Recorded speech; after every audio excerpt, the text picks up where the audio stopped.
Some of us were really hoping that this presidential election, this time we would hear a serious discussion about economic plans.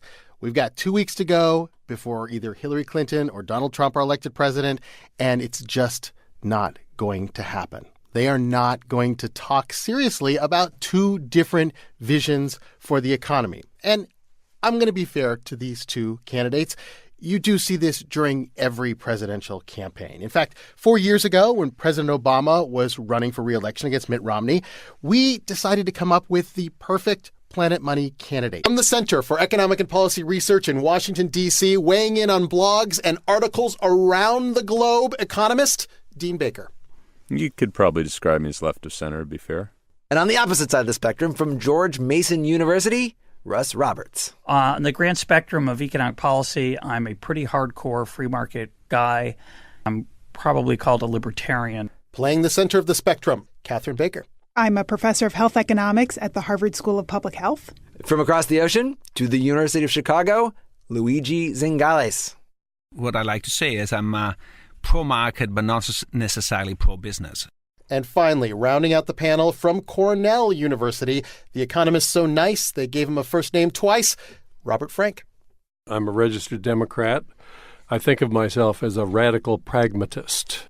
So, this is an incredible lineup. Experts from the top of their fields from all over the ideological spectrum. And if you were to come up with an idea that they all agreed on, you would think this might be an idea you'd want to propose as a candidate running for office. And it's not a mythical quest. We found six major changes to our economy that pretty much the entire panel signed off on. And so, without further ado, the six-plank economic platform that every single one of our panelists signed off on, they all started here with the tax code. And we're not talking about little tweaks to the tax code, a percentage point cut here in that rate or a bump there in that rate. No, to a person, our panelists said the tax code in this country makes fundamentally no sense and needs to be completely overhauled.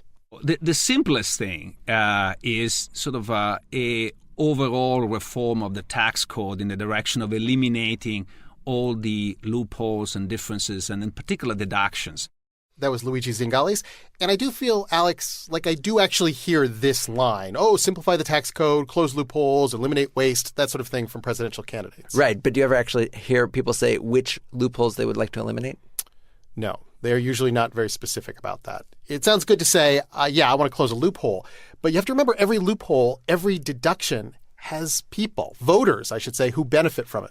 All the deductions have a history and an explanation. But even if I might think some of them are useful, like the charitable deduction, etc., I think that the only defensible line is zero. So you should not be able to deduct charitable deductions. You should not be able to deduct anything. All of them. All the deductions gone. And, this might not sound that crazy to people because I think when people think, like tax deductions, loopholes, they think some corporation or some rich dude getting a sweet deal.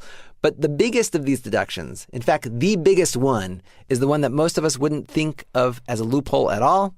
And so, Planet Money presidential platform, plank number 1, eliminate that deduction. One that, I think just defies, common sense the way we have it is the mortgage interest deduction. The mortgage interest deduction. Mortgage interest is actually extremely regressive form of taxation, extremely perverse. I hate to hear this because like many Americans, I have a mortgage and I do write off the interest on my taxes. And Alex, I actually know exactly how much it saves me because, I do the TurboTax thing and you can click and unclick parts of this program. And I figured out exactly what the mortgage interest deduction saves me. $5,000 a year. That is not nothing. Yeah, but, I feel as someone in the middle class that this is not a bad thing. I feel like this is an encouragement for me to own a home, to participate in my community in Brooklyn, to not pollute or, throw trash on the ground. I believe that this makes me a good resident of the United States. But from an economist's point of view, this is $5,000 that the government is arbitrarily giving you and other mortgage holders over other people in society. So, for example, I rent. I don't have a mortgage, but I live in my house. I love my community, but I don't get any special tax treatment from the government. So it does seem a little unfair. And our economists say it's not just unfair, it's actually distorting. There have been mountains of papers written on all the bad things that the mortgage interest deduction does. For one thing, our economists said, the bigger your mortgage, the bigger the tax break you get. The richer you are, the more money the government gives you back. Here is a liberal and a conservative, Dean Baker and Luigi Zingales. It just makes no sense that, if we have Bill Gates or whoever, some very wealthy person, we're subsidizing them to get an expensive home. So because rich people receive a much larger subsidy, the price of houses increase so much that it actually makes less affordable for the poorer people. So it's a really perverse form of subsidy. And by the way, this is not a secret. The mortgage interest deduction, Everyone knows about this. Everyone knows about it. A lot of economists are on record as saying it's a very bad idea. Somebody should come along and try to get rid of it or fix it. I'll tell you why. In fact, I will show you why. We're going to bring in an actor. We're going to put in some applause and some reverb. We're going to try out presidential platform plank number 1. That's why when I'm elected President of the United States, I have a special plan for the middle class. All of you Americans who own your own homes, I promise to raise your tax bill by thousands of dollars a year. Yeah, it doesn't sound good, does it? Yeah, no. Now, of course, this candidate could go on to explain it actually makes things fairer overall. It gets rid of these distortions in the housing market, and we've all seen what kind of problems distortions in the housing market can cause. It'll probably actually lower housing prices for people who want to buy houses in the future. And in fact, the government will be bringing in so much money that it was formerly giving back to you and all your mortgage-holding brethren that maybe it could actually lower taxes on everyone a little bit. Explanation's a little hard to fit on a bumper sticker, but I think we go with it. That's plank number 1. And if you like that, you are going to love plank number 2, which involves another deduction, a deduction that may even be more distorting than the first one, the mortgage interest deduction. Okay, if you have a job that pays for your health insurance, then you are benefiting from this deduction right now, and you might not even realize it. But our panel of economists, they immediately zeroed in on this as something that has got to go. The deduction for employer-provided health care. The way we handle it right now is that if you get health insurance through your job, you don't pay taxes on that benefit the way you would on your wages, and your employer doesn't pay taxes on that benefit. Okay. We might have lost some people there. This is a little confusing because to non-economists, this is a very obscure point. But here's the way it works. Okay. Think about your salary. If someone asks you, hey, Alex, how much do you earn? You say, oh, whatever, $50,000 a year. But that's not your entire compensation. The company is actually giving you something else of value, health insurance, which, frankly, when you look at it, is like giving you money. But the IRS views these two forms of compensation very differently. They tax you on the dollars you get from your salary, but they don't tax you on that other form of compensation, your healthcare benefits. And this is the key. They don't tax your employer either. Remember, your employer does get taxed on the salary they pay you. So you may be thinking, why is this a problem? We don't have to tax everything in life, and I think we can agree that having health insurance is a good thing. Why should we tax it? Yes, but have you ever heard the phrase, too much of a good thing? Here's Catherine Baker, panelist and healthcare economist. Some people actually have too much health insurance, and that's a controversial thing to say. But if you have health insurance that covers everything under the sun with no co-payments, you would be completely reasonable to say, well, I don't care how much benefit the MRI will give me. If it gives me even a tiny little bit of health benefit, I want it. So when health insurance completely insulates people from facing any price of the care that they consume, they start to consume health care that has lower and lower and lower value in terms of producing health. And the question is, should federal government should the tax code be subsidizing extra care that's producing lower and lower and lower health benefits when those monies could be going to alternative uses like education or housing or welfare or national defense? So here's the problem. If employers are being encouraged by the tax code to spend more and more money on Cadillac health plans, that drives up the cost of health care overall, which just makes it more expensive for everyone, including people who don't have health care through their jobs. They are priced out of the market. So all this discussion we have about healthcare costs going through the roof, we hear it over and over again, and everyone wants to blame somebody. Okay, blame the insurers or blame the doctors or blame the trial lawyers. But our economists say part of the blame is this ridiculous deduction, which amounts to a huge subsidy to an already bloated healthcare system. All right, let's go to our fake presidential candidate. My opponent is always talking about those of you without health care. I understand that's a problem, but I alone am tackling a problem equally as great. Those of you with too much health care. And so I pledge costlier and more restrictive health plans for most working Americans. And that's why no one elects economists. It sounds crazy to say, I have the solution to rising healthcare costs. I'm going to tax your health insurance benefits. When you say it out loud, it sounds wrong. But the crazy thing about this particular provision in the tax code is that it's inefficient in driving use of healthcare that really has questionable value, and it's inequitable. I am imagining fake voters streaming out of our fake auditorium in which our fake candidate is talking. They don't even want to hear this. But fortunately, as you know, Plank 3, I think, is something that people can get around. A massive tax cut. Okay. Are you ready? Yeah. A tax cut that's an insidious tax. It's felt everywhere in the American economy. It destroys jobs, stops innovation. I am all for it. Okay, who gets this tax cut? Not who. What? For being blue sky here, I would say the corporate tax is totally a waste. The corporate income tax makes no sense whatsoever. You are killing the voters here. So far, we've got raise taxes on the middle class and eliminate taxes on corporations. Yeah, and those were the two most liberal members of our panel, Dean Baker and Robert Frank. And here's the reason that they and pretty much all our panelists hate the corporate income tax, which, by the way, is one of the highest in the world here in the United States at 35%. It doesn't make sense really to tax the corporation as such. What we want to do is, I'm going to sound like I'm Mitt Romney here, what we care about is if the corporation is reinvesting the money, what's wrong with that? Why do we want to prevent the corporation from reinvesting the money? What we might want to prevent is they're giving the money to wealthy shareholders or then buying a second, a third, fourth home, getting a new Mercedes every 6 months, whatever it might be. That's where we want to have the taxes. We don't want to prevent Microsoft or General Motors or whoever it might be from investing more and improving their product line. That's a good thing in my view.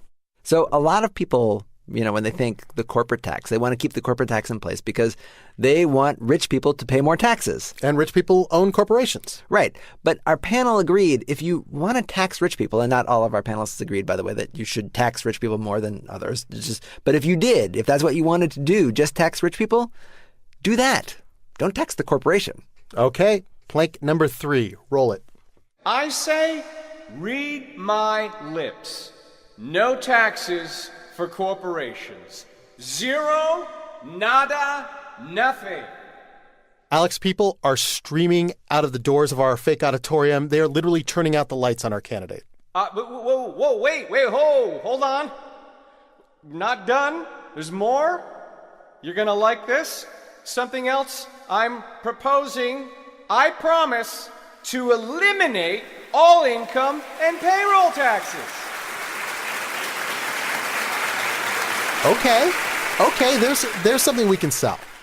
Yeah, and it's not just pandering. There is good, solid economic reasoning behind plank number 4, getting rid of the income tax and getting rid of those payroll taxes, the taxes on your check that are for Social Security and Medicare. Here is registered Democrat Robert Frank. Taxes have two effects. They raise revenue. That's the one we're focused on here. But they also have a second effect, which is to discourage the thing that you tax. Mm-hmm. We tax income for the first of the two effects of a tax because it's an easy way to raise revenue. But if you ask, is income a bad thing? Should we discourage income? Answer, no. That's not a useful thing to do at all, right? And the payroll tax is another offender. How is it that creating a job is a harmful activity? It's not only not harmful, it's absolutely beneficial. Why do we want to discourage that when there are other things that we could and should tax, even if we didn't need extra revenue? So clearly there is a problem here. The government gets most of its money from income tax. And although at least one of our members, Russ Roberts, I'm looking in your general direction, at least he wouldn't have too much problem with shutting down most of the government. The rest of them, in fact, they all agreed there needs to be some form of taxes. The question is what to tax. Now, most of the panel, if you ask them, they would say some form of a consumption tax. Now, this is a tax that's embedded in everything you buy. And I should say, as an aside, Dean Baker, he was not in favor of consumption tax. He said it's too hard to make it work. But everybody else was in support of it and had interesting, clever ways of making it progressive so that rich people and yacht owners would pay a bigger share of the tax burden and people struggling to put food on the table would pay less. And just to get enough money to keep the government running, there is another type of tax that our economists love. And it fits into a theme that we've been sort of dancing around with all these other planks in our panel, which is if you subsidize something, you get more of it. This is a basic principle of economics. If you provide a deduction for something, if you make something tax-free, people will consume more of it, sometimes more than you want. And here's the flip side of this principle. If you tax something, you get less of it.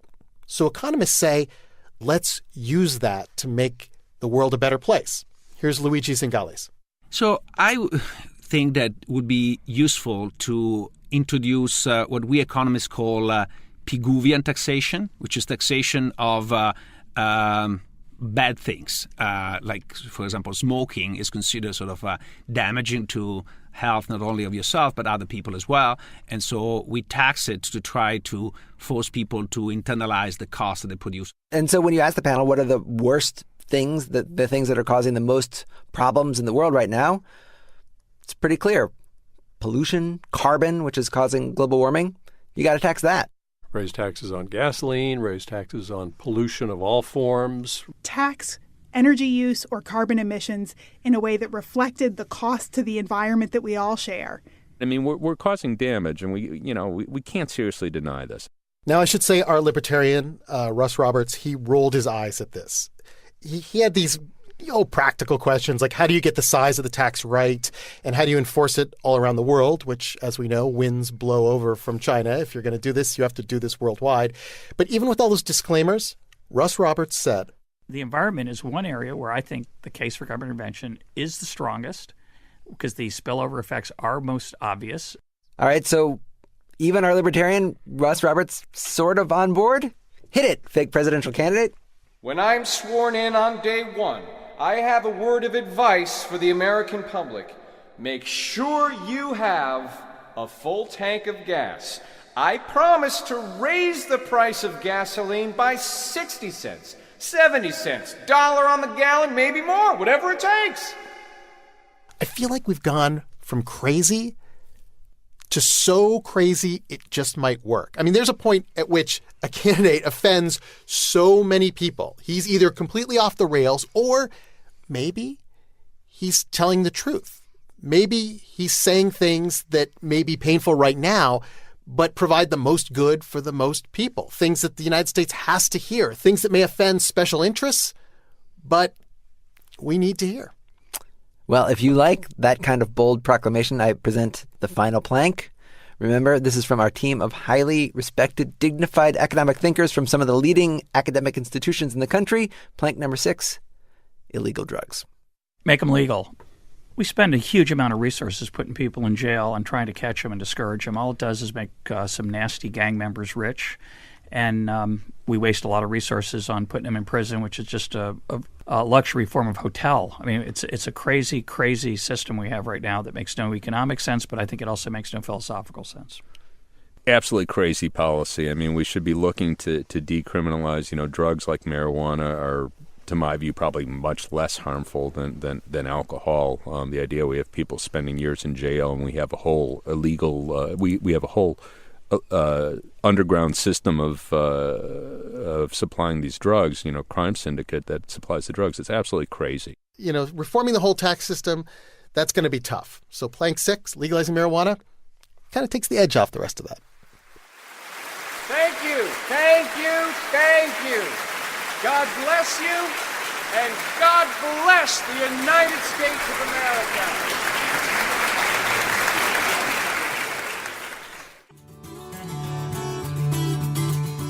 In order to see what real people think, you have to go to a very fake place. We're in Washington, D.C., in this very generic office tower, probably one of the blandest conference rooms you've ever seen. And that's actually intentional because this is where they do the focus groups.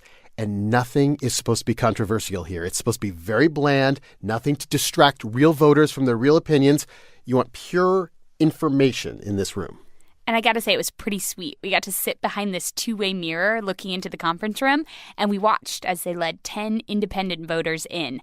And it was cool because we could see them, we could hear everything they were saying, but they couldn't see us. Well, thanks everybody for coming out. We'll try and this is something that you never get to do in real life. Listen to a bunch of people talking about you, talking about Planet Money, talking about our economists' ideas, and they have no idea that we're listening to them. I feel like I'm eavesdropping on my friends. Another thing that's weird is that the people in the focus group, they're in this sterile room. It's really bright, but we're here behind the glass. It's dimly lit.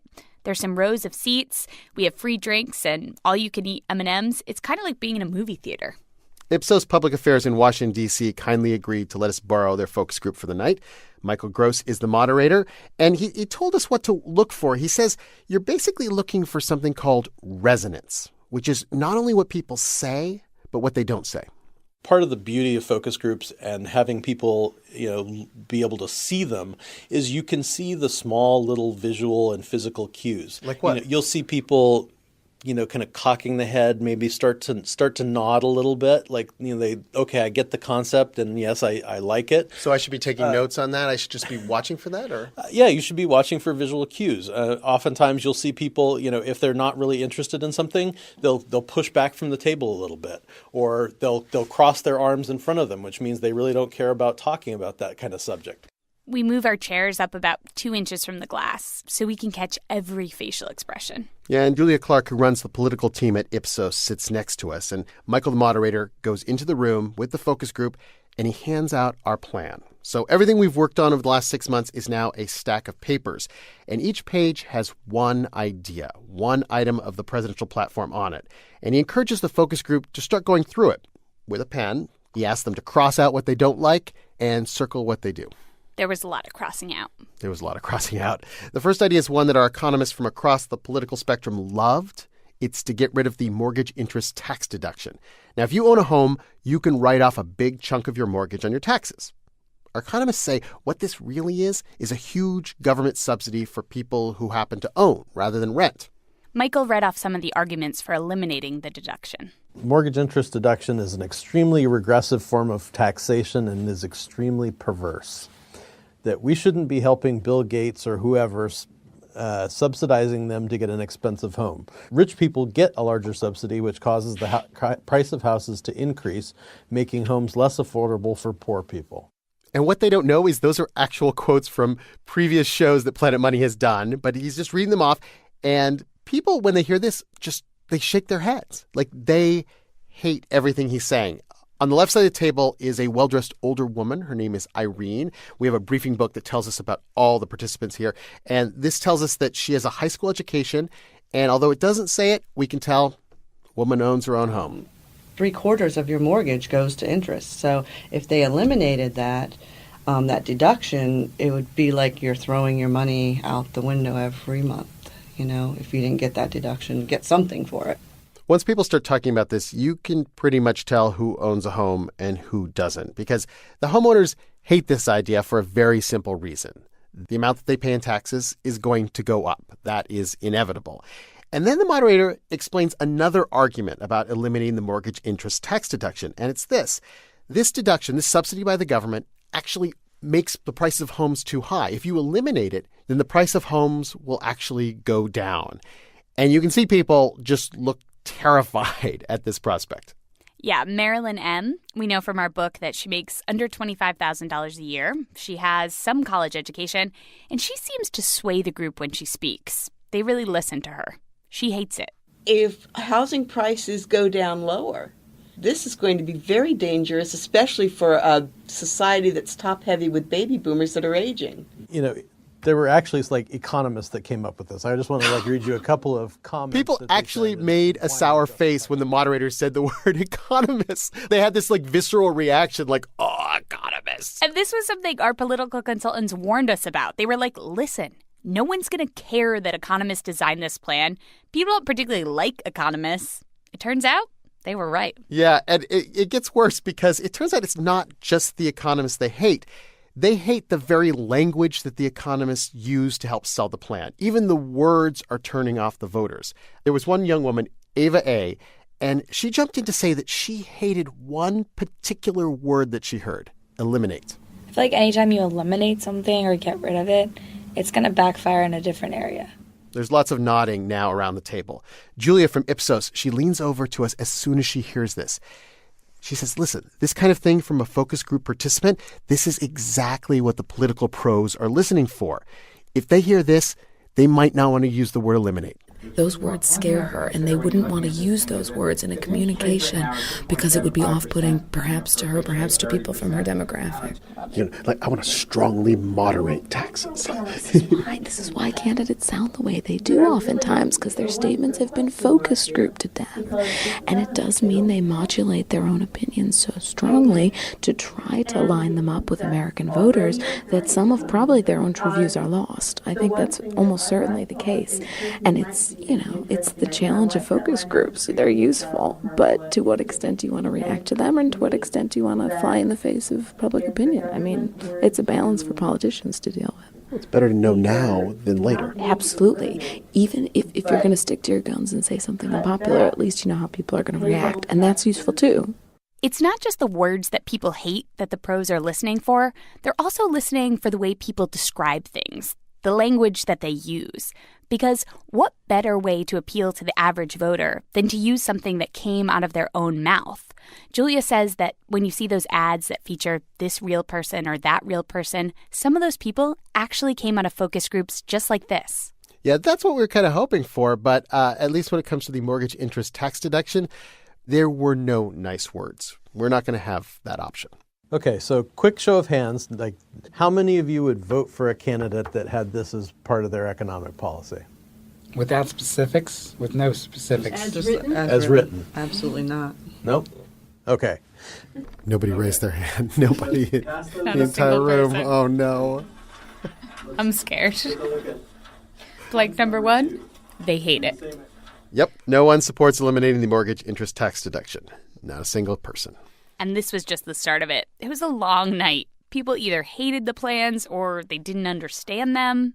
Sometimes it was both. Yeah. So as the moderator is going through our list of ideas, vote after vote turns against us. The Economist had this idea about taxing health benefits. That's rejected almost immediately. Another idea, which was to move away from an income tax to more of a consumption-based tax, kind of like the VAT they have in Europe, that's dismissed as weird and vague, two actual words used by focus group participants.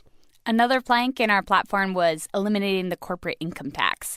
The Economist argued it taxes something we want to encourage. Corporations making a profit, we want them to reinvest the money so that they can go out and hire people. Yeah, when people argue that we should have a high corporate income tax, what they're really saying is we want to soak the rich. We want the rich to pay their fair share.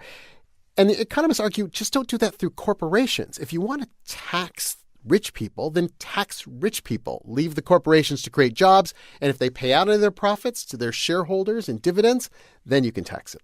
But this idea, it gets Steve to lean forward. He's sitting at the end of the table, college-educated, middle-aged, and he just isn't buying it.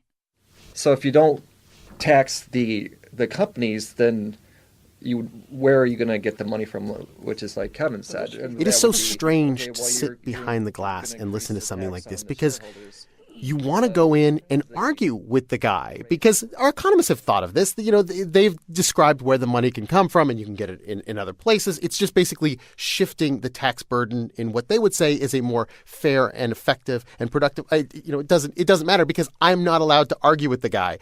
And Julia from Ipsos, she says this reaction happens all the time. And you've got a client behind the screen and the message testing is going badly.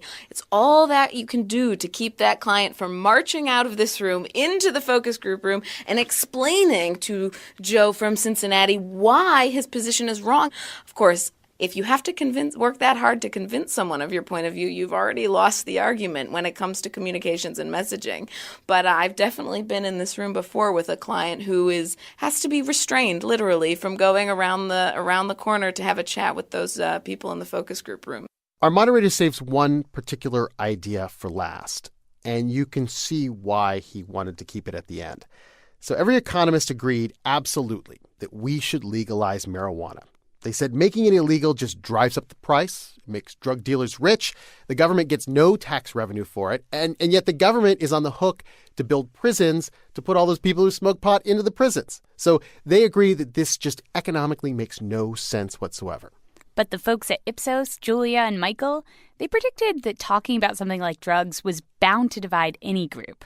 And they were right. People don't calmly think about this issue and consider both sides. They're just either immediately for it or against it.